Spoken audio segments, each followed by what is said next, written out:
হই না, তারপরে আবার বৃষ্টি। দেখতে পাচ্ছ আমাদের ঘরে কাজ হচ্ছে, তো বৃষ্টির জন্য কাজ এখন আবার থেমে যাচ্ছে, মানে একটার পর একটা লেগেই আছে আমাদের বাড়িতে। তো চলো আজকে কাজ হচ্ছে তোমাদেরকে দেখাচ্ছি। তো কালকে হবে বাথরুমের ছাদ ঢালাই, তার জন্য আজকে সব শাটারিং টাটারিং লাগাচ্ছে। আর এদিকে কুয়া টুয়া দেখো সব বাস টাস দিয়ে ঠিকঠাক করা হচ্ছে। তো কাল হবে বাথরুমের ছাদ ঢালাই, আর ঘর থেকেই গেল, ঘর আর হচ্ছে না। আর বৃষ্টিতে কাদা কাদা হয়ে গেছে।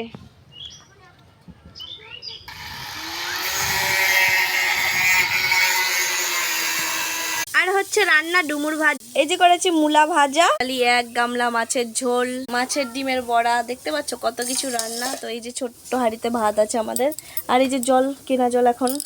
তো চলো রান্নাটা করি, তারপরে তোমাদের সঙ্গে আবার আসছি। আমার ফেসটা না দেখালে তো তখন বলবে কে নাকি ভিডিওটা করেছি ছেড়ে দিয়েছি। আমি এখানে আছি, আমি যাইনি।